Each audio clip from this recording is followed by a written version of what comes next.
ఇస్లాం మతం స్వీకరించినటువంటి బీసీలను రిజర్వేషన్స్ వర్తింపజేయడానికి వీల్లేదని చెప్పి బండి సంజయ్ వ్యాఖ్యానించడాన్ని సిపిఎం పార్టీ తీవ్రంగా ఖండిస్తుంది.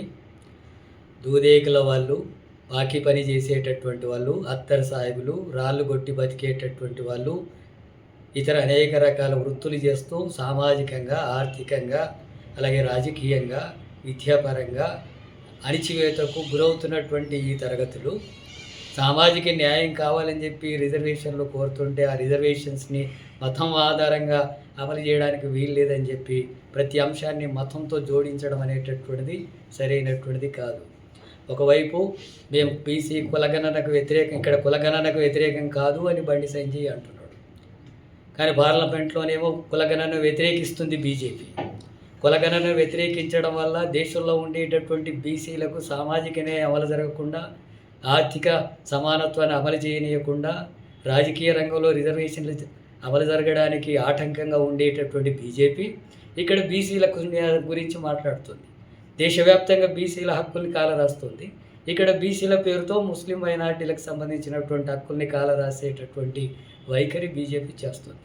ప్రతి అంశాన్ని మతం ఆధారంగానే జోడించి మాట్లాడడం అనేటటువంటిది సరైనది కాదు.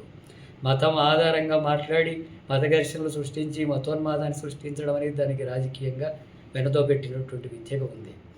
మతమే ఆధారంగా సామాజిక హోదాలో భాగంగానే, సామాజిక అణచివేతలో భాగంగానే ఆ కులాల వృత్తులు దెబ్బతిన్నటువంటి నేపథ్యంలోనే రిజర్వేషన్స్ కావాలని చెప్పి కోరుతున్నారు. బీసీల రిజర్వేషన్ జనాభాకు అనుగుణంగా కావాలని చెప్పి అదనంగా అడగడంలో తప్పు లేదు. కానీ ఇస్లాం మతం స్వీకరించారు కాబట్టి బీసీలో చేర్చడం అనేటటువంటి సరైనది కాదు, చేర్చకూడదు అనేటటువంటి సరైనది కాదు. ఒకవేళ క్రిస్టియన్ మతమో, హిందూ మతమో, ఇస్లామో, సిక్కు మతమో, జైన మతమో, బౌద్ధ మతమో స్వీకరించినంత మాత్రాన వాళ్ళ సామాజిక హోదాలు, కుల హోదాలు మారిపోవడం అనేటటువంటి జరగదు భారతదేశంలో. ఒకవేళ మతం ఆధారంగానే అంటే ఆ మతాలు స్వీకరించినటువంటి ఎవరికి కూడా ఈ రిజర్వేషన్స్ అమలు జరగడానికి అవకాశం ఉండదు.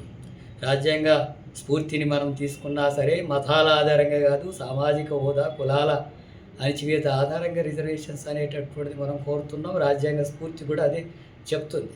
కాబట్టి ఇలాంటి సామాజిక న్యాయానికి వ్యతిరేకంగా బీజేపీ నాయకులు మాట్లాడుతున్నటువంటి దాన్ని ప్రజానీకం అంతా కూడా ఖండించాలి. సామాజిక న్యాయం కోరేటటువంటి శక్తులంతా కూడా దీన్ని వ్యతిరేకించాలి అని చెప్పి కోరుతున్నాను.